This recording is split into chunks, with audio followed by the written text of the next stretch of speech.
Hi friends, ಇದು ನೆನ್ನೆದು mini blog. ಬೆಳಗ್ಗೆ ಎದ್ದು ಉಪ್ಪಿಟ್ಟು ಮಾಡೋಣ ಅಂತ ರವೆ ಹುರಿತಾ ಇದ್ದೀನಿ.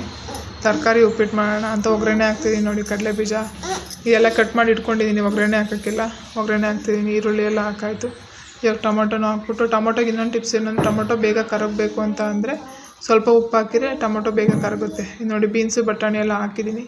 ಈ ಒಗ್ಗರಣೆಲ್ಲೇ ಒಂದು 2-3 ನಿಮಿಷ ಬೇಯಿಸ್ಕೊಂಡ್ರೆ ಸ್ವಲ್ಪ ಅರ್ಧ ಬೆಂದರೆ ಈಸಿ ಆಗುತ್ತೆ. ಆಮೇಲೆ ನಾನು ಎಷ್ಟು ರವೆ ಇದೆ ಅಷ್ಟಕ್ಕೆ ನೀರು ಹಾಕಿದ್ದೀನಿ. ಮತ್ತು ಉಪ್ಪು ಹಾಕ್ಬಿಟ್ಟು ಸ್ವಲ್ಪ ಇದೆಲ್ಲ ಬೇಯಿಸ್ಕೊತೀನಿ. ತರಕಾರಿನ ಬೇಯಿಸ್ಕೊಂಡಾದ್ಮೇಲೆ ರವೆ ಹಾಕ್ತೀನಿ.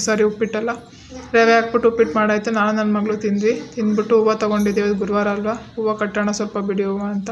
ಹೂವೆಲ್ಲ ಕಟ್ಟಾಯಿತು. ಮನೆ ನೋಡಿ ನನ್ನ ಮಗಳು ಯಾವ ಥರ ಮಾಡಿದ್ದಾಳೆ ಅಂತ ಫುಲ್ ಡರ್ಟಿ ಆಗೋಗಿತ್ತು. ಪಾತ್ರೆ ಎಲ್ಲ ನೋಡಿ ಎಷ್ಟೊಂದಿದೆ.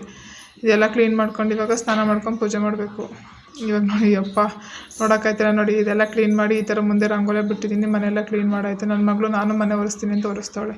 ನೋಡಿ, ಈ ಥರ ಅಲಂಕಾರ ಮಾಡಿದ್ದೀನಿ. ಸಿಂಪಲ್ಲಾಗಿ ಗುರುಗಳಿಗೆ ಅಲಂಕಾರ ಮಾಡಿ ಪೂಜೆ ಮಾಡಿದೆ. ಬಟ್ ರಾಯರು ನಾನು ಇದ್ದೀನಿ ಮಗಳೇ ಅಂತ ಹೂವು ಕೊಟ್ಟರು. ತುಂಬ ಖುಷಿ ಆಯಿತು. ಓಕೆ, ನನ್ನ ವೀಡಿಯೋನ ಯಾರೆಲ್ಲ ನೋಡ್ತಿರೋರಿಗೆ ತುಂಬ ಥ್ಯಾಂಕ್ಸ್. ಈ ವಿಡಿಯೋ ಇಷ್ಟ ಆದರೆ ಸಬ್ಸ್ಕ್ರೈಬ್ ಮಾಡಿ, ಹಾಗೆ ಒಂದು ಲೈಕ್ ಕೊಡಿ ಫ್ರೆಂಡ್ಸ್.